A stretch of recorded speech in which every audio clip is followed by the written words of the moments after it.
Hello guys, ngayon ay magluluto tayo ng pork afritada. Simulan na natin. Una, mag-iinit tayo ng mantika sa kawali.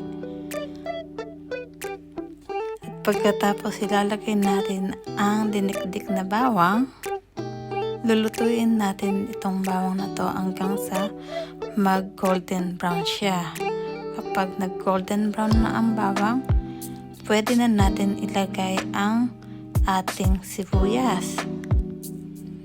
Lulutuin natin itong sibuyas na to. Kapag naluto na ang ating sibuyas, isusunod natin ang ating baboy. Ang ginamit kong baboy dito ay pork belly. Pwede kayong gumamit ng ibang parte ng baboy o ibang karne na gusto nyo. Lulutuin natin itong baboy hanggang sa mag-brown siya. Pag nag-brown ng ating baboy, ilalagay natin ang tomato sauce. Sa Pilipinas, ang ating tomato sauce ay medyo matamis. Itong dito na meron kami ay hindi siya matamis.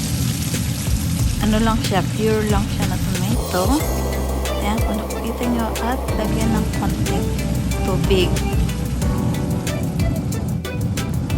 Haluin ito.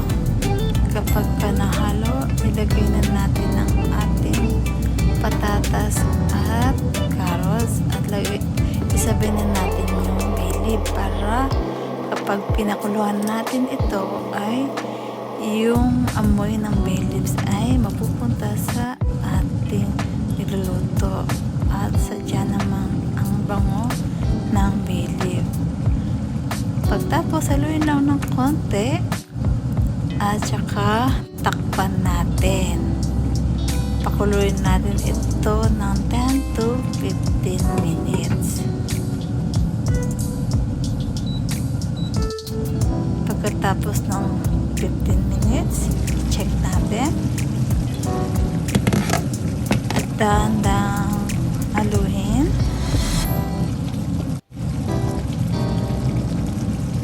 At tanggalin natin yung bay leaf.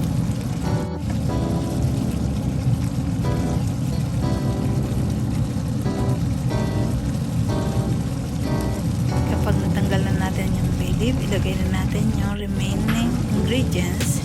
Kaya ng hotdog, green peas, bell pepper,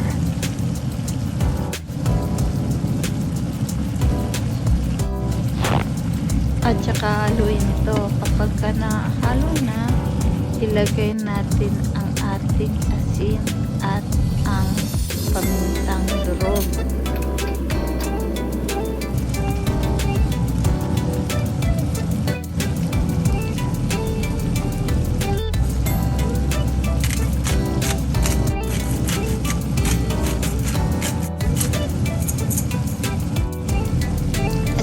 Haluin natin ng mabuti para sigurado tayo na lahat ng asin at paminta ay nahalo sa ating ingredients, sa lahat ng ingredients, at saka takpan at ayan maluto ng 10 to 15 minutes.